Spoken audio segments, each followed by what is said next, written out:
Hey guys, so I'm sitting out here on my new covered patio. Um, that Daniel Hall is the best guy ever, and Nick helped, um, but it was actually when Nick and I stopped helping that Daniel got most of the work done. So, thanks, Daniel. Um, anyway, so I'm I'm writing a book. I've talked a little bit about it. It's almost done, so I feel more comfortable talking about it. I'm on the middle of chapter 8. I have some of chapter 9, and then it'll be done. So, but the part that I'm writing about right now, um, chapter 8 is called "Go and Do the Same," and it's talking about. It's based on the Good Samaritan story, where at the end of the story of the Good Samaritan, Jesus says, "Which one of these guys was the neighbor?" The Pharisee points out that the one who showed mercy, which happened to be a Samaritan, and I think conjecture that the Pharisee just really didn't want to identify the Samaritan, who they didn't like, who they hated, as the one who acted more neighborly than the Jews and the religious teacher that walked by. So, anyway, he identifies the one who showed mercy as the one who was a neighbor and who acted as a neighbor, and then Jesus says, "Now go and do the same," and is an indication to us that when it comes to our neighbors, mercy is the preferable method of engagement, right? And so as I'm writing this, I started thinking that as I grew up, mercy was always taught to me, um, preached, was always kind of dealt to me. The idea that mercy, and these are Christians. I became a Christian when I was 12, so I was in church. And what I always heard mercy associated with was this idea that mercy is the withholding of something that we deserve, i.e., death for sin, and grace is the giving of something that we don't deserve. So, salvation through Christ, the gift of salvation through Christ, and well, those definitions are true. Um, as I was writing and thinking and kind of reading that the Bible and that story, and just kind of going through it and thinking over it, that's not the kind of mercy that the Samaritan showed to the Jewish guy that was hurt on the side of the road. He didn't. It wasn't a forbearance or withholding of punishment that the injured guy deserved.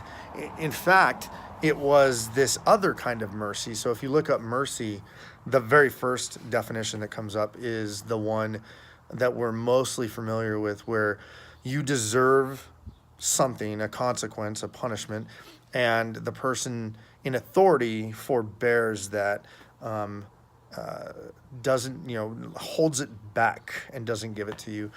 And there's certainly scriptural support for the idea that God holds back his wrath, that the wrath of God is being held back as a merciful act. Um, but I still think that the specific, so you look at mercy, and that's the first definition. But when you get kind of down towards the bottom, there's this other definition that talks about the compassionate care of someone in distress. And mercy is often, the word used for mercy is often translated as kindness also. And so I started thinking, like, if that's the mercy that Jesus highlighted to the Pharisee, and if that's the mercy that he was trying to communicate, and then told us to go and do the same with regard to our neighbors and interacting with other people, what if we've been teaching this whole thing wrong for a long time, and keeping in mind that scripturally, biblically, we are sinners saved by grace alone, and we are all sinners that have fallen short, and that certainly the penalty for sin is death. But I started thinking, and I've heard this teaching before, that death in the in the garden when Adam and Eve sinned, that death was descriptive, not prescriptive, meaning that death was the result of that act of disobedience. Like, it wasn't punishment for that act of disobedience, but that the sin specifically separated them from God and us from God, and that death was a description of that separation.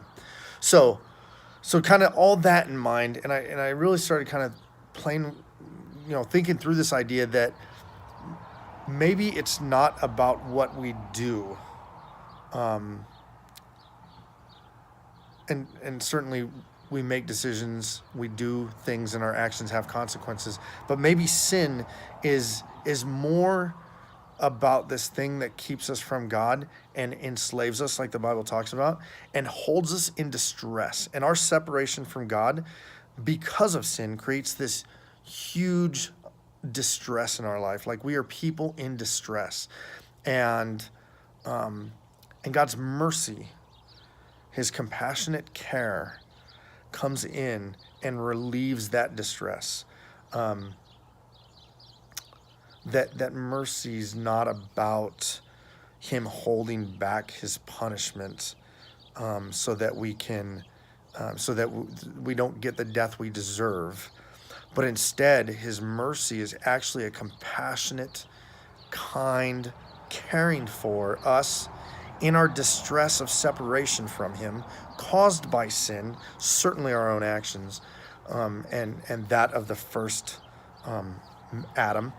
And he comes in and tends to our wounds and takes us to a home and brings us into a shelter, and then pays the debt of that shelter. Like, in the Good Samaritan, the Samaritan paid the debt that the person in distress would incur from being taken care of and being brought out of distress. So certainly that happened, that there's this, that Jesus comes in and takes care of the debt caused by caring for our distress.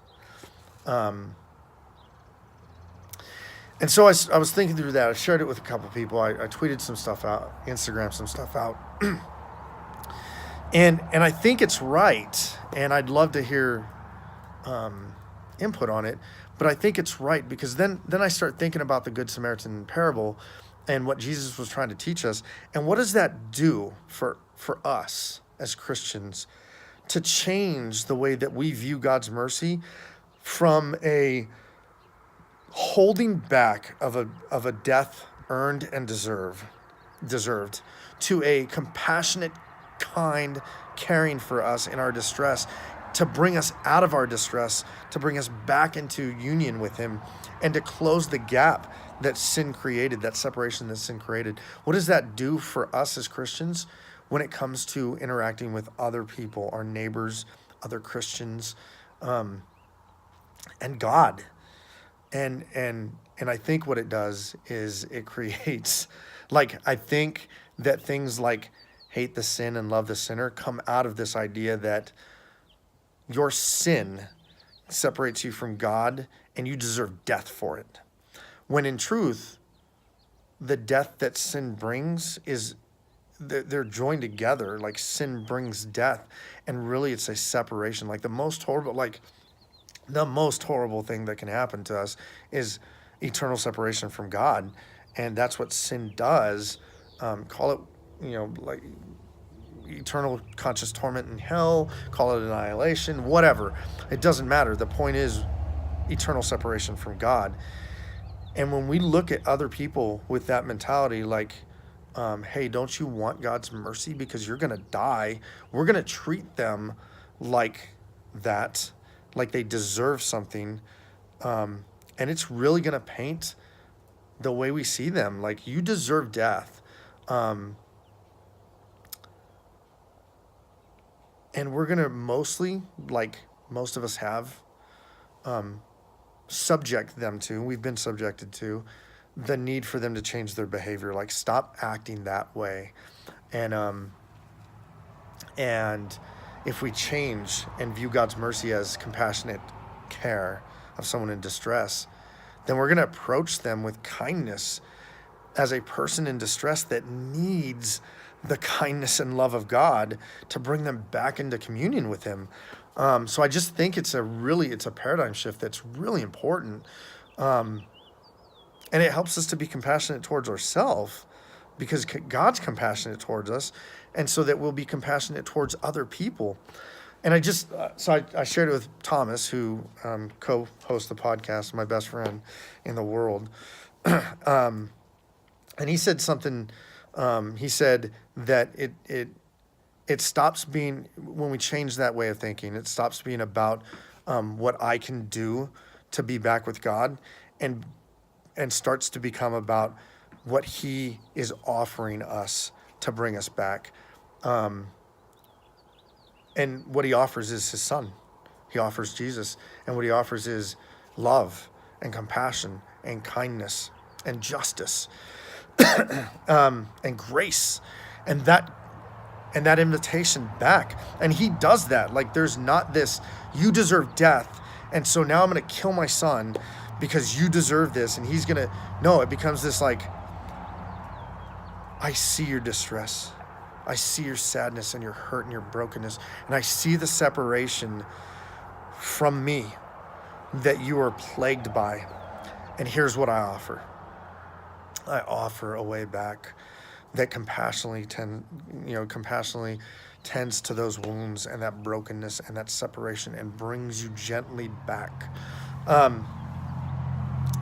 Thomas also used the example of, like, if I'm dealing with someone who's plagued by alcoholism, who's an alcoholic, this lets me care less. It's less about the actual drinking of the alcohol, the behavior, and more about the state of that person and what alcoholism does to them. And it's the same thing with us. God doesn't care necessarily about what we're doing, although he does. But he really cares about the state of man, and the state of man is separation from him. And he wants to fix that. And so when we, like with an alcoholic, when we focus on just the, hey, stop drinking, and not the, hey, let's deal with this thing that plagues you and creates distress in your life, dealing with the behavior only deals with the behavior. Dealing with the distress takes away all the other stuff that comes with it, or that distress creates: separation, isolation, loneliness, deceit. So that's it. I think that we have missed the point of mercy to some degree. Or at the least, we focused on just one end of mercy, to our detriment, and to the detriment of a lot of people. So, show mercy, love mercy, go and do the same. Thanks, guys.